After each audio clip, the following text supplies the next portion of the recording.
ৰঙিয়াত সংঘটিত পৰকীয়া প্ৰেমৰ ঘটনাৰে জড়িত ৰেকি বালিক আটক। শনিবাৰে ৰঙিয়াৰ পিতাম্বৰ ৭ বজালিত সংঘটিত হৈছিল এক লোমহৰ্ষক ঘটনা। বৌদিৰ আলী নামৰ এগৰাকী ব্যক্তিক নিজ পত্নী পুত্ৰ আৰু প্ৰেমিকে মিলি পৰিকল্পিতভাৱে হত্যা কৰি ঘটনাক অন্য ৰূপ দিবলৈ চেষ্টা কৰিছিল। কিন্তু মৃতকৰ ডিঙিত আঘাতৰ স্পষ্ট চিন প্ৰত্যক্ষ কৰি স্থানীয় ৰাইজে ৰঙিয়া আৰক্ষীক খবৰ দিয়াত উক্ত দিনাই পত্নী চেমিমা আক্তাৰক আটক কৰিছিল। পিছদিনা মৃতকক চোতালতে কবৰস্থ কৰা হৈছিল। ঘটনাৰ পিছতে পুত্ৰ আৰু প্ৰেমিকে পলায়ন কৰিছিল আৰু ঘটনাৰ ৪ দিনৰ অন্তত আৰক্ষীয়ে ৰেকি বালিক আজি পুৱতি নিশা আটক কৰিবলৈ সক্ষম হয়। সম্প্ৰতি ৰেকি বালিক ৰঙিয়া মহকুমা ন্যায়িক দণ্ডাধীশ আদালতলৈ প্ৰেৰণ কৰা হৈছে।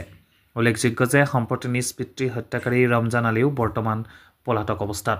ধৰা পৰিছে এতিয়া বিচাৰকসকলে বিচাৰ কৰি গোটেই জীৱন জেল নাইটোবা ফাঁচি লাগে আমাক, কাৰণ ন্যায় বিচাৰ লাগে। যিহেতু নমৰা জীৱ এটা এনেকৈ লগ হৈ পেলাই আমাৰ মোৰ ডাঙৰ ভাই ডাঙৰ কাকা আজি আমাৰ মাজত নাই, তাৰ যিহেতু কিমান হেঁপাহ আছিল নিজৰ সন্তান আৰু নিজৰ তিৰি মানুহলৈকে কেনে মাৰি পেলালে। গতিকে ফাঁচি দিয়ক, নহ'লে গোটেই জীৱন জেল দিয়ক, আমাক ন্যায় লাগে, আমি সেইটো ক'ব বিচাৰোঁ।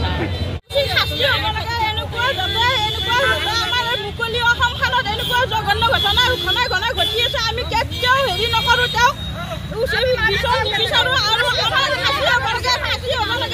উচিত শাস্তি লাগে, আমাক ন্যায় লাগে। আমাক এনেকুৱা ন্যায় নালাগে যাতে আমাক টকা পইচা দিলে আমি শান্তি পাম, যি গৃহস্থ হৈ শান্তি পাম, সেইটো ন্যায় বিচৰা নাই। তাক যাৱজ্জীৱন জেল দিব লাগে, যাৱজ্জীৱন শাস্তি দিব লাগে, কাৰাদণ্ড এনেকুৱা হ'ব লাগে যাতে আমাৰ অসমত এনেকুৱা জঘন্য ঘটনা বাৰে বাৰে হ'ব নোৱাৰে। কেতিয়াও এনেকুৱা অসমত জঘন্য ঘটনা হ'ব নোৱাৰে, কেতিয়াও নোৱাৰে। আমি এনেকুৱা তাত যদি ফাঁচি হয় তেতিয়া সকলোৱে সজাগতা হ'ব, অসমৰ ৰাইজে এনেকুৱা দুখ লাগিছে। ঘনাই ঘনাই আমাৰ অসমত এনেকুৱা কুকাণ্ড চলিয়ে আছে। এই যাতে কুকৰ্ম এনেকুৱা ভৱিষ্যতত কেতিয়াও নহয়, তেওঁৰ গোটেই জীৱন জেল দিব লাগে, হয়তো কাৰাদণ্ড এনেকুৱা হ'ব লাগে, তাক ন্যায় পাব নালাগে আৰু ফাঁচি হ'ব লাগে। Bureau report, daily 24 live.